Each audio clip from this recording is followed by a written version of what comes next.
Welcome to another deep dive, tailored specifically for you, the learner. The one who's eager to grab knowledge quickly, thoroughly, without feeling like they're drowning in information. Exactly. And today, we're really diving deep, Yeah. pardon the pun, into the core insights of the Strand Strategy. Outsmart genetics, hormones, and stress to reclaim your hair's glory. Catchy title. So where do we even begin with this wealth of hair wisdom? Well, our mission in this deep dive, if you will, is to distill the essence of this book, give you, the learner, that practical knowledge about the factors influencing hair health, and of course, the potential strategies for, well, of improvement. Improvement being the key word here. Absolutely. We're talking saboteurs, hormonal roller coasters, the impact of stress and diet, those pesky environmental toxins. Oh, and we'll even explore some avenues for, potentially boosting regrowth and establishing some daily care routines. Sounds comprehensive. So not just surface level stuff then. No. We're going deeper. Peeling back the layers, so to speak. We'll unpack those mechanisms, give you concrete examples, and most importantly, practical tips that you can actually start thinking about, maybe even try out right away. Love that. Actionable insights. Always a win. Okay, so right off the bat, this book kicks off with a really empowering message, doesn't it?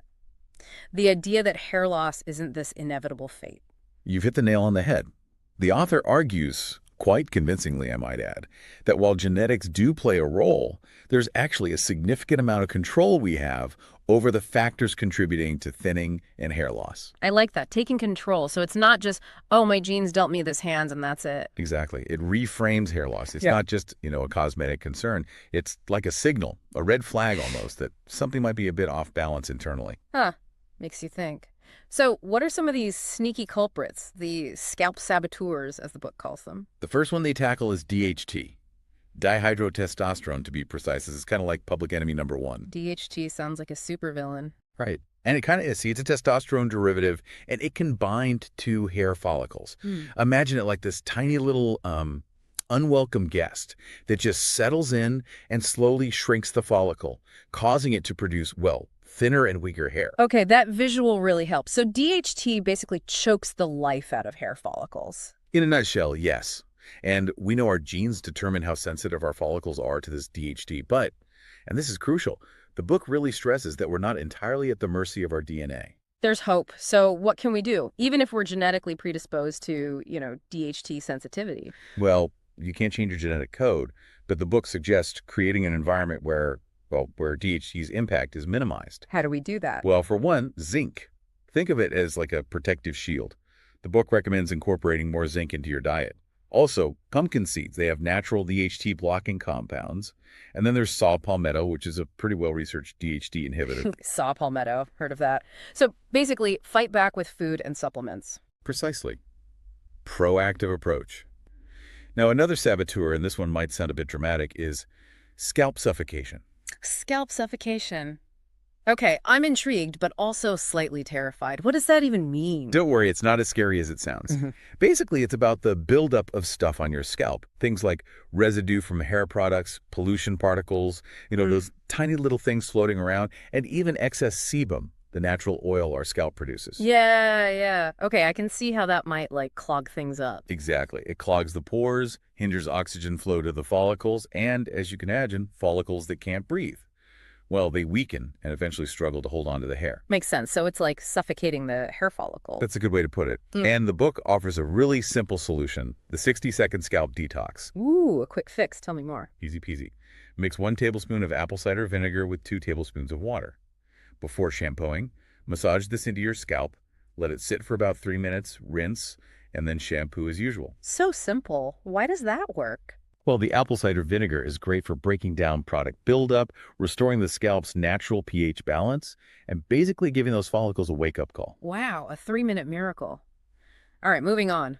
The book then talks about hormones, calling them the puppeteers pulling your hair strings. I mean, that's a powerful image. Isn't it? It really drives home how much power hormones have over our hair growth cycles. They specifically highlight the thyroid. Both an underactive hypothyroidism and an overactive one, hyperthyroidism, can wreak havoc on your hair. So the thyroid, not just about metabolism. Nope, it's a multitasker. Hypothyroidism slows down your metabolism, which can impact nutrient delivery to the follicles. Result? dry, brittle hair. And then hyperthyroidism. Well, that speeds up the hair's life cycle, leading to more shedding. So it's like a Goldilocks situation. Too slow, too fast. Gotta find that sweet spot. Exactly. And the book emphasizes that it's not just about being within the normal range on a blood test. It's about finding what's optimal for you. Right. Individualized approach. So how do we know what's optimal? Talk to your doctor. Get your TSH, T3, and T4 levels checked. TSH is like the signal, telling your thyroid to produce T3 and T4, the actual hormones that impact your metabolism. It's about fine-tuning those levels within the range. Okay, got it. Thyroid. Check. What about estrogen? The book calls it estrogen's betrayal, which I gotta say sounds a bit dramatic. It's about those times when estrogen levels plummet. Postpartum after giving birth or during menopause. These sudden drops can trigger hair follicles to prematurely enter the telogen phase, which is the resting phase. And, well, 3 months later, shedding happens. Telogen effluvium, they call it. So estrogen drops, hair takes a break, and then bye-bye hair. Pretty much. But there's a twist. Too much estrogen can also be a problem. Sometimes it's a side effect of certain hormonal birth controls. It's all about balance. The elusive balance. Okay, does the book offer any solutions for achieving this hormonal harmony, especially for hair health? It does. They talk about this hormone harmony tea. It's a simple blend of spearmint and red clover steeped in hot water. You drink it nightly. Sounds pleasant. How does it work? Well, spearmint has been shown to lower androgen levels, which could help counter THT. And red clover contains isoflavones, which have mild estrogen-like effects, potentially easing the effects of estrogen decline. So like a gentle nudge in the right direction. Exactly. Of course, these are just supportive measures. Always talk to your doctor if you suspect any serious hormonal imbalances. Great point. Okay, let's shift gears to something we can all relate to: stress. The book calls it the silent strand slayer, which honestly I think is spot on. I agree. And it can be sneaky, right? Uh, The book explains how both sudden, acute stress and that chronic, ongoing stress can damage hair. We already touched on telogen effluvium, which a big stressor can trigger, illness, divorce, grief. But it's chronic stress that's the real issue. When we're constantly stressed, our bodies pump out cortisol, the stress hormone. And cortisol, well, it shrinks hair follicles and diverts nutrients away from hair growth. So basically our body's like survival mode. Hair growth can wait. Right. It prioritizes. Makes sense biologically, but yeah, not great for our hair. Agreed. Any quick stress-busting tips from the book? Something we can do, like, right now? Oh, absolutely. They have this 5-minute cortisol reset. 2 simple techniques. One is the humming breath. Just sit up straight and hum OM for 5 slow exhales. The humming vibrates the vagus nerve, which activates your body's relaxation response. Interesting. So humming our way to less stress. I like it. And the second technique is the cold blast. At the end of your shower, turn the water cold for 30 seconds, focusing on your scalp. Cold exposure reduces inflammation and can stimulate the scalp. Okay, that's manageable. I can definitely try that. Now, on to something we have a bit more control over: our diet. The book calls it the diet disaster, how our plate can sabotage our hair. Right. And it starts with protein. Hair is 90% protein, so if you're not eating enough, well, you're essentially starving your follicles. So protein is non-negotiable for healthy hair. Pretty much. The book also dives into this iron paradox. Low iron stores, specifically ferritin, are a common cause of hair shedding, especially in women. But too much iron, which is more common in men, can also be bad, causing oxidative stress in the follicles. Okay, so it's a balancing act with iron too. How do we know where we stand? Blood test. Get your ferritin levels checked.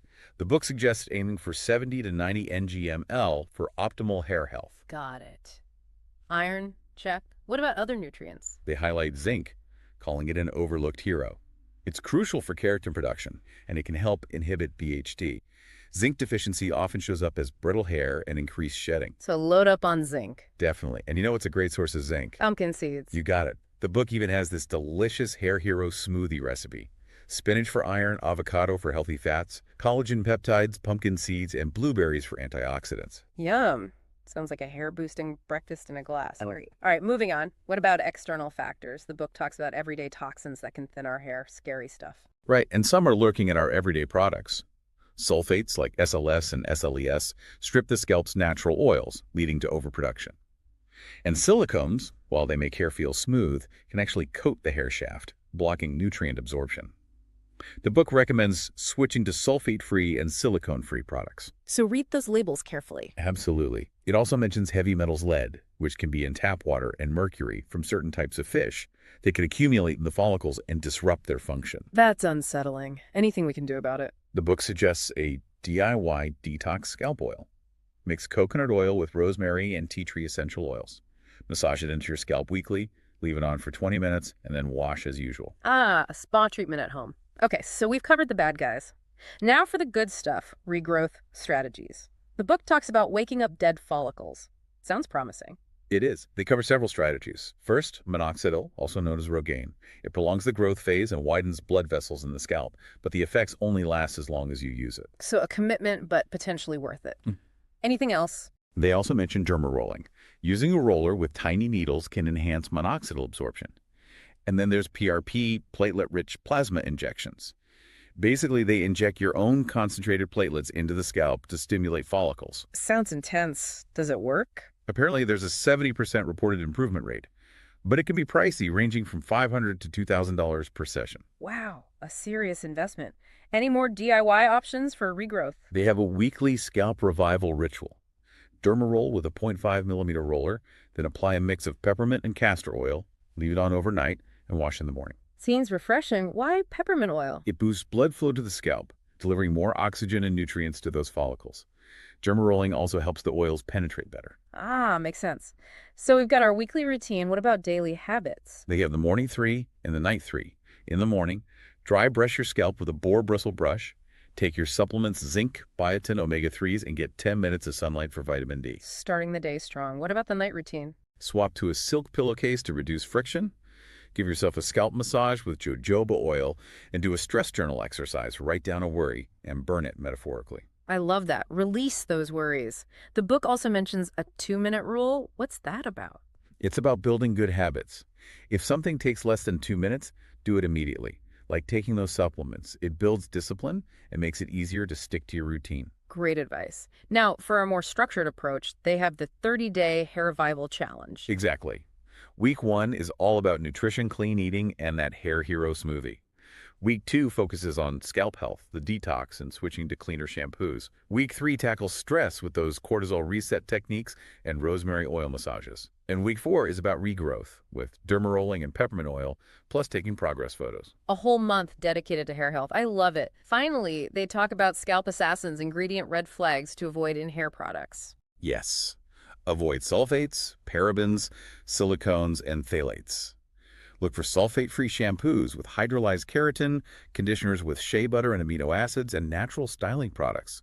There's even an app called Think Dirty that helps you identify harmful ingredients. Wow, technology to the rescue. Okay, The Learner. That was a deep dive indeed. We hope you've gained valuable insights and some actionable steps to improve your hair health. The key takeaway is that even small, consistent changes can make a big difference. Understand the factors at play: hormones, products, stress, and you can take control. Right. And this book really emphasizes that hair health isn't just about vanity. It's connected to overall well-being. So maybe try that 30-day challenge. What resonated with you the most? We'd love to hear your thoughts. And if you're hungry for more knowledge, visit https://payhip.com/flourishreads for more deep dives and resources. You'll find plenty there to fuel your curiosity. Ultimately, this book's message is about empowerment. Your hair's glory isn't just luck. It's a journey you can actively shape. Thank you for joining us on this deep dive today. And remember, for more in-depth explorations and resources, visit https://payhip.com/flourishreads. Thanks for listening to the Flourish Reads podcast.